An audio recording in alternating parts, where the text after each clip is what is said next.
Hi കൂട്ടുകാരെ, പുതിയൊരു വീഡിയോയിലേക്ക് എല്ലാവർക്കും സ്വാഗതം. അങ്ങനെ ചന്ദ്രമതിക്ക് ഇനി നാലാമതൊരു മരുമകൾ കൂടി വരികയാണ് കേട്ടോ. അത് ശ്രുതി ചെയ്ത ആ തെറ്റുകൊണ്ടാണ് ശ്രുതിയുടെ പേരിൽ ആ പെൺകുട്ടി അവിടെ കയറി വരുന്നത് കേട്ടോ. അങ്ങനെ ശ്രുതി ആണെങ്കിൽ ശ്രുതിയുടെ കടയിൽ നിന്ന് ഒരു 3 ലക്ഷം രൂപ ശ്രുതി അറിയാതെ എടുക്കുന്നുണ്ട് കേട്ടോ. അങ്ങനെ താൻ കണക്ക് കൂട്ടുമ്പോൾ ആ പണം അവിടെ കാണാനില്ല. അങ്ങനെ പിന്നീട് ചോദ്യവും പറച്ചിലൊക്കെ ആകുമ്പോൾ ശ്രുതിയുടെ പണം ശ്രുതിയാണ് എടുത്തതെന്ന് അറിയാതിരിക്കാൻ വേണ്ടി ശ്രുതി അവിടുത്തെ സ്റ്റാഫുകളുടെ പേരിൽ ആ കുറ്റം ചുമത്തുന്നുണ്ട് കേട്ടോ. ആ ദേഷ്യത്തിൽ ശ്രുതി തന്നെ അവരെ അവിടെ നിന്ന് പറഞ്ഞു വിടുകയും ചെയ്യുന്നുണ്ട് കേട്ടോ. ഇതേ സമയം ശ്രുതി ആണെങ്കിലും ഇതങ്ങനെ വിടില്ല. ഇതിൻ്റെ സത്യാവസ്ഥ തനിക്കറിയണം. തൻ്റെ പണം ഇവർ എടുത്തോ ഇല്ലേ എന്നറിയാൻ വേണ്ടി ഇടയ്ക്കിടയ്ക്ക് ഈ പെൺകുട്ടികളെ കാണാൻ വേണ്ടി ശ്രുതി പോകുന്നുണ്ട് കേട്ടോ. അപ്പോഴൊക്കെ അവർ ഓരോന്ന് പറഞ്ഞ് മാറും കേട്ടോ. അങ്ങനെ ലാസ്റ്റ് ഇവരോട് ഓരോ സംശയം മുള്ളും മനയും വെച്ച് സംസാരിച്ചിട്ട് ശ്രുതി ആണെങ്കിലും റെക്കോർഡായി തന്നെ ഓരോ സംഭാഷണം പിടിക്കുന്നുണ്ട് കേട്ടോ. പിന്നീട് അവർക്ക് ദേഷ്യം വരണം. ഞങ്ങൾ ചെയ്യാത്ത തെറ്റിൻ്റെ പേരിലാണല്ലോ ശിക്ഷ അനുഭവിക്കുന്നത്. അതുകൊണ്ട് തന്നെ ഞങ്ങൾ പണം എടുത്തിട്ടില്ല. നിങ്ങളുടെ കടയിലുള്ള വേറെ ആരോ ആ കടയിൽ നിങ്ങളുടെ ഭാര്യ ആയിരിക്കും എന്ന് പറയുന്നുണ്ട് കേട്ടോ. അപ്പോൾ ഇത് ശ്രുതിക്ക് സംശയമാകുമ്പോൾ ശ്രുതിയോട് ചെന്ന് ചോദിക്കുന്നുണ്ട്. പക്ഷേ ശ്രുതി ആണെങ്കിലോ ഞാൻ എടുത്തിട്ടില്ലേ, എന്തിനാ ശ്രുതി നിൻ്റെ പണം എടുക്കുകയാണെങ്കിൽ നിന്നോട് പറഞ്ഞൂടെ എന്നൊക്കെ പറഞ്ഞ് തട്ടുമുട്ട് വാക്കുകൾ പറഞ്ഞ് ഒഴിഞ്ഞു മാറുന്നുണ്ട് കേട്ടോ. അങ്ങനെ ഈ ഒരു പെൺകുട്ടികൾ ആണെങ്കിലും ശ്രുതിയെ ഓരോന്ന് പറഞ്ഞ് ഭീഷണിപ്പെടുത്തുകയാണ്. എന്തായാലും നിൻ്റെ ഭാര്യയോട് ഞങ്ങൾ പറയും, നീ കടയിലിരിക്കുമ്പോൾ കട നോക്കാനല്ല വരുന്നത്, ഞങ്ങളോട് വളരെ മോശമായ രീതിയിൽ പെരുമാറാണ്, നിനക്ക് ഞങ്ങളോടൊരു പ്രത്യേകതരം ഇഷ്ടമുണ്ട് എന്നൊക്കെ പറഞ്ഞുണ്ടാക്കുമെന്ന് പറയട്ടെ. അപ്പോൾ ഇത് കേൾക്കുന്നതിനോട് കൂടിയിട്ട് ശ്രുതിക്ക് പേടിയാവാണ് കേട്ടോ.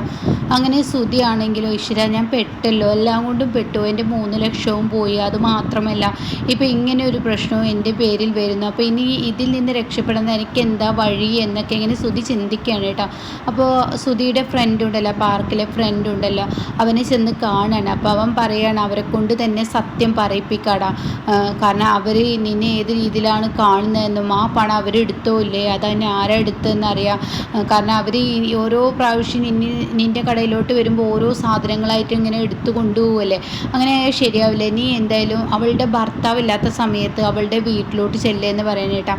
അങ്ങനെ പിന്നീട് ശ്രുതിയാണെങ്കിൽ ഒളിച്ചും പാത്തും ഒക്കെ ഇവരുടെ വീട്ടിലോട്ട് ചെല്ലുകയാണ്, ഈ പെൺകുട്ടിയുടെ വീട്ടിലോട്ട് ചെല്ലുകയാണ്. അപ്പോൾ അവരുടെ ഭർത്താവില്ലാത്തൊരു സമയം നോക്കി തന്നെയാണ് കേട്ടോ ചെല്ലുന്നത്. അപ്പോൾ ശ്രുതിയാണെങ്കിലോ ഇങ്ങനെ ചീത്തമായ ഒരു പേര് ആ പെൺകുട്ടിക്ക് ഉണ്ടാക്കിയെടുത്താൽ തനിക്ക് തന്നോട് അവളെല്ലാ സത്യം തുറന്നു പറയും എന്നൊക്കെയാണ് ഈ പാർക്കിലെ ഫ്രണ്ട് ശ്രുതിയോട് പറഞ്ഞു കൊടുത്തത്. അതുപോലെ തന്നെ ശ്രുതി ചെല്ലണം കേട്ടോ.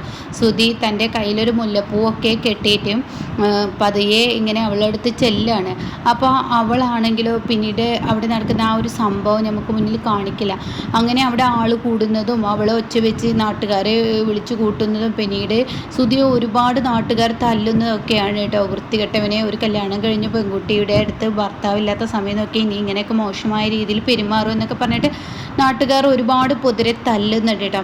അങ്ങനെ ശ്രുതിയുടെ ദേഹം മുഴുവൊക്കെ മുറിയായിരിക്കുകയാണ്. അങ്ങനെ ശ്രുതിക്കാണെങ്കിലോ ഈ ഒരു കോലത്തിൽ താനെങ്ങനെ വീട്ടിലോട്ട് പോവുക, അതും പ്രശ്നം. അപ്പോൾ താൻ എന്താ ചെയ്യുക എന്നിങ്ങനെ ആലോചിച്ച് നിൽക്കുമ്പോൾ തൻ്റെ മുന്നിൽ ഒരു ഐഡിയ തോന്നുന്നത് കേട്ടോ. അങ്ങനെ ശ്രുതി കൊച്ചും കൊണ്ട് ചെല്ലാണ്, അമ്മേ എന്ന് പറഞ്ഞ് ചെല്ലുന്നുണ്ട് കേട്ടോ. അപ്പോൾ ഈ സമയം എന്താ മോനെ നിനക്ക് സംഭവിച്ചത് എന്നൊക്കെ ചോദിക്കുമ്പോൾ ഉടനെ ശ്രുതി ഇങ്ങനെ കാര്യങ്ങൾ പറയുകയാണ്. ഞാനൊരു വഴി പോകുമ്പോൾ ഒരു പെണ്ണിൻ്റെ അലറൽ കേട്ട് ഒരു വീട്ടിലോട്ട് കയറി ചെന്നപ്പോൾ ഒരുത്തൻ ആ പെണ്ണിനെ ഇങ്ങനെ കീഴ്പ്പെടുത്താൻ ശ്രമിക്കുന്ന ആ രംഗം കണ്ടപ്പോൾ ഞാൻ അവനെ പൊതിരി തല്ലി, അവൻ എന്നെയും തല്ലി, ആ പെൺകുട്ടിയുടെ ജീവൻ ഞാൻ രക്ഷിച്ചു എന്നൊക്കെ പറയാൻ കേട്ടോ. അപ്പോൾ ഈ കഥയൊക്കെ കേട്ടിട്ട് രവീന്ദ്രൻ നിൽക്കുന്നുണ്ട്. അപ്പോൾ രവീന്ദ്രൻ പറയാം, ഈ കഥ കേട്ട് ഞാൻ അങ്ങ് വിശ്വസിക്കുന്നില്ല ചന്ദ്രൻ, നിൻ്റെ മകൻ എന്തോ ഒരു കുരുത്തക്കേടിൽ ചെന്ന് പെട്ടിട്ടുണ്ട്, അതാണ് അതിൻ്റെ സത്യം എന്ന് പറയട്ടെ. അപ്പോൾ ഇത് കേൾക്കുന്നതിനോട് കൂടി തനിക്ക് ശരിക്കും ദേഷ്യം പിടിക്കുകയാണ്. തൻ്റെ അച്ഛൻ തന്നെ എപ്പോഴും പരിഹസിച്ചുകൊണ്ടാണല്ലോ. അപ്പോൾ ശ്രുതി ചന്ദ്രയോട് പറയുകയാണ്, അമ്മേ ഇതാണ് സത്യത്തിൽ ഉണ്ടായത്. അപ്പോഴാണ് സച്ചി കയറി വരുന്നത് കേട്ടോ. അപ്പോൾ സച്ചി പറയണം, ഈ കഥ യാഥാർത്ഥ്യം തന്നെയാണ്, എന്താടാ നീ പറയുന്നതെന്ന് രവീന്ദ്രൻ ചോദിക്കണം. അതെ അച്ഛാ, ഇവനൊരു പെൺകുട്ടിയെ രക്ഷിച്ചുകൊണ്ട് തന്നെയാണ് ഇവൻ ഇങ്ങോട്ടേക്ക് വന്നിരിക്കുന്നതെന്ന് പറയണം കേട്ടോ. എന്നാൽ ഇതൊന്നും ശ്രുതി വിശ്വസിക്കില്ല. അപ്പോൾ ശ്രുതി കാര്യങ്ങൾ തിരക്കാണ്. അപ്പോൾ ശ്രുതിയോട് കാര്യങ്ങളൊക്കെ പറയുകയാണ് ശ്രുതി.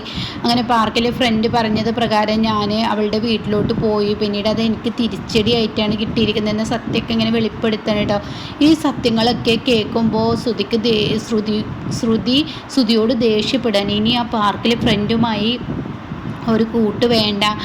നിങ്ങൾക്ക് ചെയ്യാത്ത തെറ്റിൻ്റെ പേരിൽ ഒരു പെണ്ണിനെ നിങ്ങൾ കീഴ്പ്പെടുത്താൻ ശ്രമിച്ചു എന്ന പേര് നിങ്ങൾക്ക് കിട്ടിയിരുന്നതുകൊണ്ട് അവൻ ഇനി വേണ്ട, അവൻ്റെ ഒരു ഐഡിയ നമുക്ക് വേണ്ട എന്നൊക്കെ പറയാൻ കേട്ടോ. അങ്ങനെ പിന്നീടാണെങ്കിലോ സച്ചി ഒരു വഴി പോകുമ്പോൾ പാർക്കിലെ ഫ്രണ്ടിനെ വെച്ച് കാണാണ്. എന്താടാ സുധി ഇപ്പോൾ കാണാറൊന്നുമില്ലല്ലോ എന്നുള്ള ആ ഒരു കാര്യം പറയാൻ കേട്ടോ. അപ്പോൾ ഉടൻ തന്നെ സുധി ഇപ്പോൾ അവിടെ 2-3 ദിവസം മുന്നേ അടി കിട്ടിയിട്ട് വീട്ടിലോട്ട് വന്നിരുന്നു, അവനൊരു പെൺകുട്ടിയെ രക്ഷിച്ചെന്നോ എന്തൊക്കെയാണ് അവൻ പറയുന്നത് കേട്ടു. അപ്പോൾ ഇത് കേട്ട ഉടൻ തന്നെ എന്താ നിങ്ങൾ തമ്മിൽ കാണാറില്ലേ, ഈ സംഭവങ്ങളൊന്നും അവൻ എന്നോട് പറഞ്ഞില്ലേ എന്ന് സച്ചി ചോദിക്കാം. അപ്പോൾ അത് കേട്ട ഉടൻ തന്നെ അങ്ങനെയല്ല ഇങ്ങനെയാണ് കഥ എന്നുള്ള സത്യം ഈ പാർക്കിലെ ഫ്രണ്ട് പറഞ്ഞു കൊടുക്കണം കേട്ടോ. ആ കഥകളെല്ലാം കേൾക്കുന്ന സച്ചിക്ക് പിന്നീട് നിൽക്കാൻ കഴിയില്ല. സച്ചി പറയാണ് ആ പെൺകുട്ടിയുടെ വീട്ടിലോട്ട് എനിക്കൊന്ന് പോകണം എന്ന് ഈ പാർക്കിലെ ഫ്രണ്ടിനോട് പറയാണ്. അപ്പോൾ അതെന്തിനാ അങ്ങോട്ടേക്ക് പോകുന്നു, എനിക്ക് പോകണം, നീ എൻ്റെ കൂടെ വരില്ലേ, അല്ലെങ്കിൽ ഉണ്ടല്ലോ എന്ന് പറഞ്ഞ് അവനെ ഇടിക്കാൻ നോക്കുമ്പോഴേക്കും സച്ചിയുടെ കൂടെ ആ വീട് എവിടെയെന്ന് കാണിച്ചു കൊടുക്കുന്നുണ്ട് കേട്ടോ. അങ്ങനെ ഇവരാണെങ്കിലോ ഈ സുധി ഇങ്ങനെ വായിൽ തോന്നിയത് വിളിച്ചു പറഞ്ഞ പെൺകുട്ടി ഉണ്ടല്ലോ, അവളുടെ ഭർത്താവുമായി ഭക്ഷണം കഴിച്ചിരിക്കുന്ന സമയത്ത് അപ്പോഴായിരിക്കും സച്ചി കയറി വരുന്നത്. അപ്പോൾ സച്ചി പറയുകയാണെങ്കിൽ ഞാൻ സുധിയുടെ അനിയനാണ് എന്നുള്ള സത്യം വെളിപ്പെടുത്താൻ കേട്ടോ. അപ്പോൾ അവർ ചോദിക്കുന്നുണ്ട് നിങ്ങളുടെ ഏട്ടന് കിട്ടിയതൊന്നും പോരെ, ഇനി എന്തിനാണ് നിങ്ങൾ വന്നിരിക്കുന്നത് എന്നൊക്കെ പറയുമ്പോൾ സച്ചി പറയുന്നുണ്ട് ഒരു കാര്യമുണ്ടെന്ന് കൂട്ടിക്കോ എന്ന് പറയാം കേട്ടോ. അങ്ങനെ പിന്നീട് അതങ്ങ് കഴിഞ്ഞു, ആ ഒരു രംഗം കാണിക്കുന്നില്ല. പിന്നീട് സച്ചി വീട്ടിലോട്ട് വരികയാണ്. ഉടൻ തന്നെ സുധി എന്ന് പറഞ്ഞ് ഉറക്കെ നിലവിളിച്ചും കൊണ്ടാണ് കേട്ടോ വരുന്നത്. അപ്പോൾ ചന്ദ്ര എന്തിനാണ് നീ സുധി എങ്ങനെ വിളിക്കുന്നത്, അപ്പോഴേക്കും രവീന്ദ്രനും എത്തുകയാണ് കേട്ടോ. ഒച്ച കേട്ട് ശ്രീകാന്ത്, വർഷ, രേവതി അങ്ങനെ എല്ലാവരും വരികയാണ് കേട്ടോ. അപ്പോൾ ചന്ദ്ര വന്നിട്ട് ചോദിക്കുകയാണ് എന്തിനാണ് നീ എൻ്റെ മകൻ ഇങ്ങനെ വിളിക്കുന്നത്, നിങ്ങളുടെ പൊന്നാര മകൻ ചെയ്തു വെച്ച ഒരു പ്രവൃത്തി അറിയാൻ വേണ്ടിയിട്ടാണ്.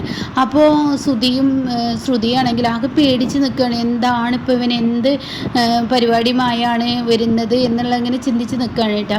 അപ്പോൾ കാണാം പാർക്കിലെ ഫ്രണ്ട് കടന്ന് വരുന്നു കേട്ടോ. അവനെ കാണുമ്പോൾ തന്നെ ശ്രുതിക്ക് ഒരു പരിങ്ങലുണ്ട് കേട്ടോ. അപ്പോൾ ശ്രുതി ഇങ്ങനെ നോക്കുകയാണ്, കഥകളെല്ലാം അങ്ങനെ അറിയാലോ. അപ്പോൾ പാർക്കിലെ ഫ്രണ്ടിനെ കാണുമ്പോൾ തന്നെ ശ്രുതിക്ക് ദേഷ്യം പിടിക്കുന്നുണ്ട് കേട്ടോ. ഇതേ സമയം കുറച്ച് കഴിയുമ്പോഴേക്കും ഈ പെൺകുട്ടിയുടെ ഭർത്താവ് അവർ കയറി വരുന്നു കേട്ടോ. അപ്പോൾ ഇതാരാ എന്ന് ചന്ദ്ര ചോദിക്കുന്നുണ്ട്. നിങ്ങളുടെ പൊന്നാര മകൻ കാണിച്ചു വെച്ചൊരു പ്രവൃത്തി നിങ്ങൾക്ക് മുന്നിൽ പറയാനാണ്.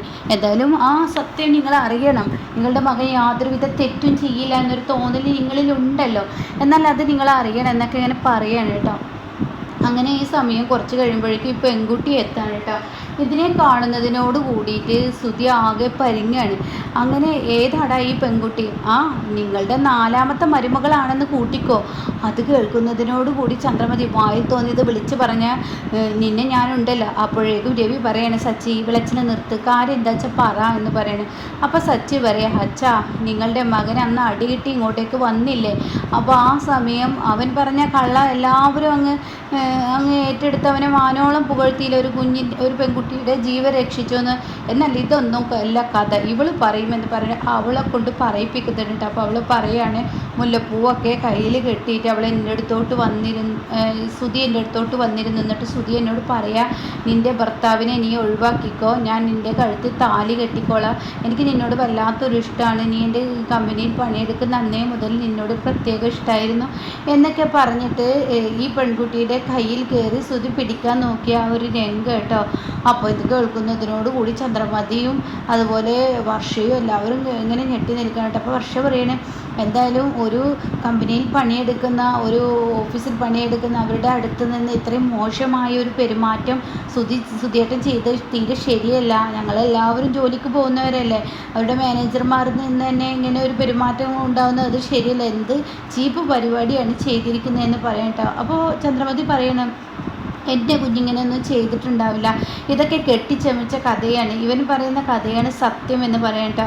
അപ്പോൾ അത് കേൾക്കുന്നതിനോട് കൂടിയിട്ട് സച്ചി പറയണേ നിങ്ങളുടെ മകൻ ചെയ്യില്ല എന്ന് നിങ്ങൾക്ക് ഉറപ്പുണ്ട്, എന്നാൽ ഞാൻ നിങ്ങളോട് ഒരു കാര്യം ചോദിക്കട്ടെ, എന്നെ ഈ ജയിലിലോട്ട് പറഞ്ഞയക്കുമ്പോഴും ജുവനൈർ ഹോമിലോട്ട് ഞാൻ പോകുമ്പോഴും ഞാൻ അങ്ങനെ ചെയ്യില്ല എന്നുള്ള ആ ഒരു തോന്നൽ നിങ്ങളിൽ ഉണ്ടായില്ലല്ലോ എന്ന് പറയുന്നുണ്ട് കേട്ടോ. അപ്പോൾ ചന്ദ്രമതിക്ക് ദേഷ്യം പിടിക്കുകയാണ്, നിന്നെ പോലെയാണോ എൻ്റെ സുധി എന്ന് ചോദിക്കുന്നുണ്ട് കേട്ടോ. അപ്പോൾ ഉടൻ തന്നെ എന്തായാലും നിങ്ങളുടെ മകൻ ഈ പെൺകുട്ടിയോട് മാപ്പ് പറഞ്ഞോട്ടെ, അല്ല എങ്കിൽ ഇവരുടെ സ്വഭാവം ശരിക്കറിയുക എന്ന് പറയാണ്.